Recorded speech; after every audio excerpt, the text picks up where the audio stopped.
నమస్కారం సార్. నా పేరు తాడూరి వెంకటేశ్వర్లు, మాది కరీంనగర్ జిల్లా.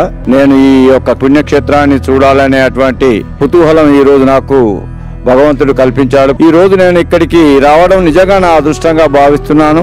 ఆలయ నిర్మాణానికి 4 గోపురాలు,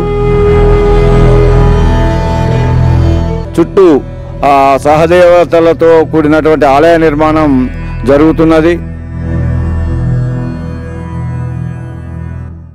మా పెద్దమ్మాయి కూడా 36 సంవత్సరాలు మానసిక వికలాంగురాలు. ఆమెను ఒక్కదాన్ని చూడడమే మాకు కష్టం అనిపిస్తే ఇక్కడ 600 మందికి సేవ చేసి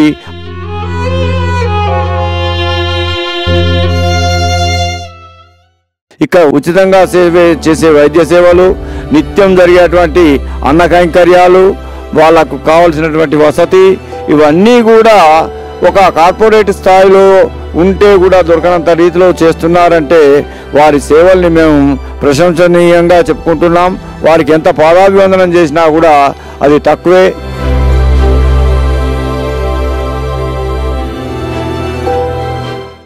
మీరు కూడా ఈ ఆశ్రమాన్ని ఆదరించాలని చెప్పి ఈ యొక్క సంస్థ ద్విగుణీకృతమై ప్రపంచ స్థాయిలో ఇప్పటికే ఉంది. ఇంకా ఎదగాలని చెప్పి మానవతా సంస్థలంతా కూడా ఏకమై ఇక్కడ సహాయం చేయాలని చెప్పి నేను నా హృదయపూర్వకంగా కోరుకుంటున్నాను.